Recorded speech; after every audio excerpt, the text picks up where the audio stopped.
Hey everyone, Kathy the Vegan Prepper here again with Mr. Vegan Prepper, Adam. And we are going to be talking to you today. We teased in our last video a little bit about how we had some short-term focus was kind of about storage, and long-term focus was more about production. So becoming producers of our own food as much as we possibly can. We are very blessed to have a beautiful home here in the Phoenix Valley with a big backyard where we can grow a lot of stuff. We're also very blessed that this house is now ours. We've lived here for quite a long time. We only just recently bought it ourselves. And now the property is ours to do with as we wish. So we get to move forward on a lot of plans. So we got a lot of plans for the growing space outside. So yeah.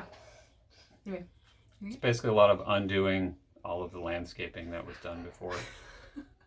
Yards are not really designed for production. They're designed to look cool and feel nice. But from like a permaculture aspect, the way our yard is set up is like. Sorry, I just got a little tingle when you said permaculture. I was just like, dang, that was so sexy. Okay. Permaculture. From a permaculture aspect, our yard is set up in a very poor way. It basically retains a lot of heat. We have rock, we have paver stones, we have more rock, we have gravel. Dirt. Clay. Yeah. Clay. Not just dirt, like clay. The soil is garbage. Terrible. But every aspect of it is basically just retaining heat, and it's not beneficial to us for wanting to grow a substantial amount of food and to do it in a way that doesn't use insane amounts of water. Mm-hmm. You guys realize how much water it takes to water grass? Yes. It's crazy. Keeping lawns green uses way more water than gardening.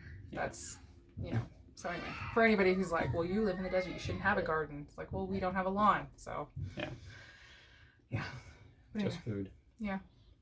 And yes, like you said, like all of our focus has been on how to use less water. And actually this summer, which is loud children, the hottest summer we have ever had on record. We had over 50 days that were higher than 110 degrees Fahrenheit. I don't know what the Celsius is. Sorry, y'all. Hot. It's really hot for those of you who live like in Canada or elsewhere. But anyway, obviously not higher than 110 Celsius.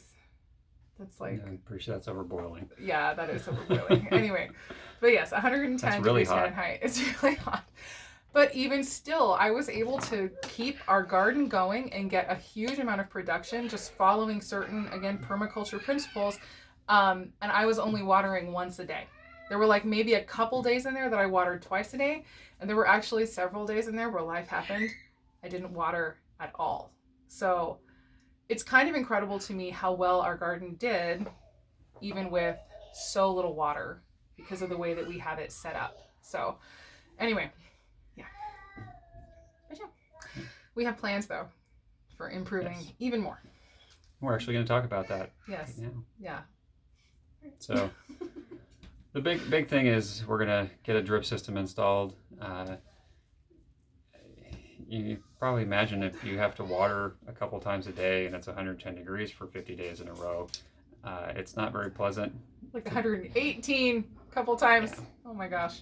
So trying to maintain that moisture level in the ground requires your shadow in the yard. So it's ideal to have the watering system set up more automatically, or at least more so it will do it while we're not out there. Yes. Well, she's not out there. Or even like, yes, that is my job. Even though you do go water sometimes, but being able to just go outside and like turn it on and have it coming out of a drip system versus doing it overhead too, because overhead also ends up using a lot more water than the in-ground drip system will. So I am really looking forward to that. So that's another way to conserve the water, is to make sure that, we stop watering from overhead. But it's just sort of one of those things we haven't gotten done yet, but that is definitely on the docket for this fall, winter, spring that we have coming up, where we have some cooler temperatures and it's a little easier out there. We're not having to focus so much of our energy just on keeping stuff alive, because everything's just going to explode out there pretty soon. being able to focus some of that work on prepping the watering and stuff. Just laughing at them. Yes, our kids are noisy. Yes. So one of our big goals is to get rid of a lot of the rock. So we've got a ton of gravel out there. It's probably more like 3 tons of gravel out there that we have to kind of useless. move by hand Yes. because we don't have any kind of truck access to the backyard. All we have is just a gate wide enough for a human to go through. So it's going to be hundreds of wheelbarrows full of gravel, and hopefully somebody will come and want our free gravel. Yeah. But we have to move it, so we have to dig it up. It's all infested with Bermuda grass. Bermuda grass, if you don't know, is the devil, and it's breaking through the weed barrier underneath the rock. So we have to basically get all that gravel out of there, get all the Bermuda grass out of it, and probably put down some fresh weed barrier. Yeah. Yeah, because it's old weed barrier, like really old. But yeah. So, and then replace all that with wood chips. Yes, probably a little soil and wood chips, and we haven't like 100% worked through the actual plan of that, but like it is definitely removing that gravel, because to me it's just a waste of space. There's like we could potentially grow so much more, set up a landscape again, like more of a permaculture landscape that's actually like beneficial not only to us but to wildlife around, and that's one of the most beautiful things for me. Following more and more of the permaculture principles, I'm seeing more and more wildlife in our yard, and it's mainly different kinds of birds. You know, like I keep seeing birds I've never seen before, and lizards everywhere. And yeah, it's just a great thing. So it's kind of drawing bees too, bees that I've never seen. I see like 5 or 6 different kinds of bees in our yard now. And so it's a really great thing. So building ecosystem for them, which ends up benefiting us, you know, because the lizards take care of pests, and praying mantises as well. We see praying mantises out there, and we never used to before. They live in our yard now, and they scare me all the time. But they're like this big, and it's like you're suddenly just minding your own business. Suddenly there's praying mantises. Like that one time I was walking into the house and one of them landed in my hair, and I was just like, you know, so it's like super green goddess ecosystem, whatever. But as soon as the ecosystem gets on me, I scream. So anyway. That's just how it goes. But yeah, moving out those rocks and planning on putting in a landscape, also doing some research specifically on Australian permaculture, which definitely uses a lot, like also parts of Australia are very similar to our climate here, and they've pioneered a lot of stuff that we haven't seen yet so much for desert permaculture here. And so copying some of what they've done, creating berms and things where water will be stored up for forever and never evaporate out, and then be able to kind of get used by the plants. And so my goal is to eventually never have to water. I don't know if that's going to happen, but I'm going to work towards it. And even if we just have to water a little bit, you know, getting closer and closer to that goal is beautiful. But the drip line in the yard, re-landscaping, moving rocks, also putting in the pond. Yeah. Yes. So putting in a pond, again, just creating more ecosystem, creating a water source for local birds and all of that. It's just a beautiful thing. Helps us out. It's all about changing the entire climate of our backyard from this barren desert that we have now to something that's different and supports itself. Right. Even though I guess the desert is not really barren, it's just not. Our bit of the desert is. Well, our backyard was, yes, very much. But as far as, it's just like getting it to where it's producing things that are more recognizable to us, like tomatoes and things like that. But hopefully doing it in such a way that, again, does not require a ton of water, because I'm not trying to do it, I want to do it responsibly. And I feel like we've done a really great job with that so far. But, you know, there's some more ideas. And I guess next would be the shade. Yeah. Right? Yeah, we're going to try to do a very large shade screen, kind of like you would see over a playground, but we're going to do it over our garden. Yes.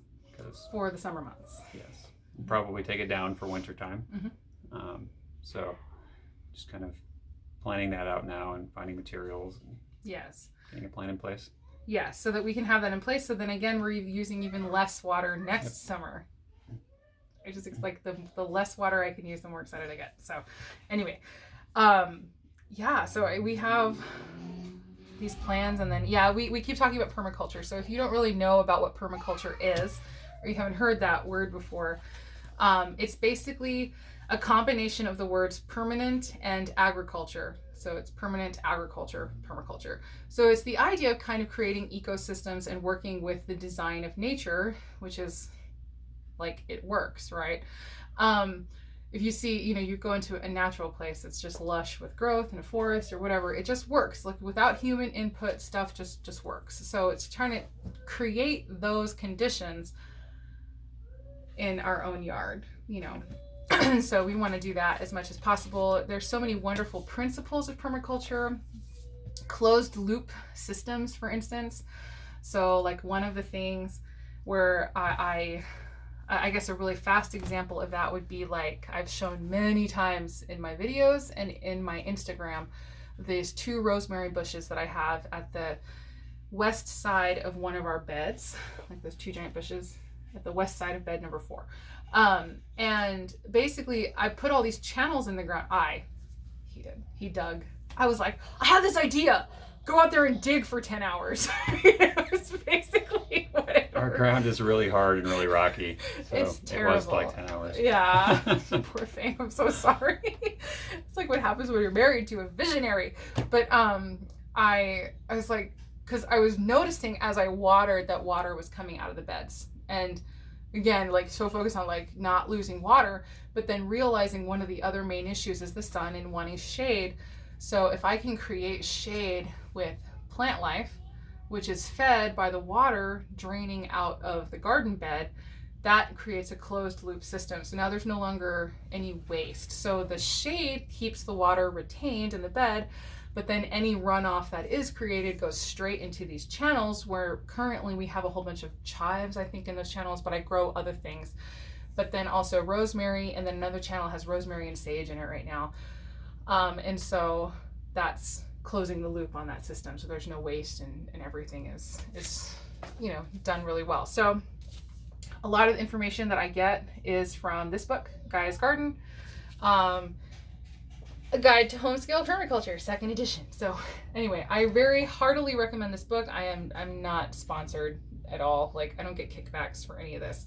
We're not famous enough yet to have an Amazon store where we could get a kickback from this, but just go ahead, go order it. It's amazing. Also, this is probably the only resource that you need. I will briefly rant that because I'm always searching for new sources of information, and so I saw this advertisement. I was like debating whether or not I should say the name. Probably not. I just should not say the name. Oh gosh. Anyway, and it was a free webinar of permaculture, how to learn to do permaculture. So I signed up for it. Number one, it was not it was not some live call. It was filmed in such a way that he was trying to make you think that it was a live call. Absolutely 100% was not. I just could tell he was faking it, like so bad. And even all the stuff that you were seeing pop in the chat, totally fake. Just 100% fake. And then the whole thing was a useless hour and a half of my life I'm never gonna get back. Didn't really tell you anything. And at least one of the images, possibly 2, but I know for sure one of the images that he used for like what he's going to teach you in his course came from this book. I recognized it because of how much I go, and I'm pretty sure there was another one too, but I'm not 100% sure.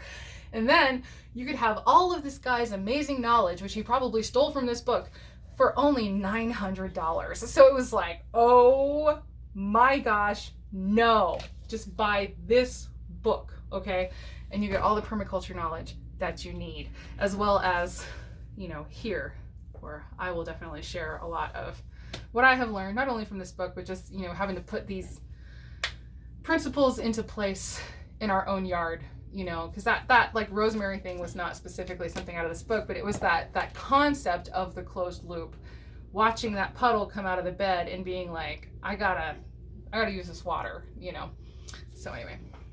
That's that. Yep. Go get yourself that book. Guy's garden. It's really good. But yes, so that's our plans coming up for the long-term production of our food in our backyard. We currently have quite a lot out there already. Yep. But just looking to expand, you know, always expand and grow. Anything we can do to not be dependent upon food distribution and other people to grow our food. Yeah, and it's kind of funny because even before all this stuff went down, right? 2020 was my year that I was going to learn how to grow a year's worth of our own food in our backyard. So I was already so focused on that even before, you know, shenanigans went down. But we're getting there. It's like learning producers, and it takes time sometimes too, you know. So if you're just starting, don't get discouraged. Like we just discovered this last summer this one kind of eggplant that like just like will not quit. Like I cut them all out of the ground and they're all back already like this high with flowers. Like they're gonna keep making eggplants into fall and winter. So okay, fine, go ahead, do your thing. Like see what happens. But so that particular eggplant I'm gonna plant again. So anyway, just knowing what works in your region, what works in your area, it takes time, but yeah, but definitely get that book and learn permaculture skills, and stay tuned for all of the amazing changes. We're definitely going to be bringing you guys along as we're doing these things in our backyard and show you what we learn, and we being him, probably for the most part. Yeah. A lot of times that happens when I say we are going to do this. I mean him. Okay. Is that all? I think so. Okay. I guess we should go back and make some dinner for our kids. And, you know, I'm very happy to be here with you guys. Thank you so much for watching again. As always, or like and subscribe, comment down below if you have questions. And then as always, I hope the rest of your day is good and your life stays wonderful. Thank you so much for watching, guys. Bye. Bye.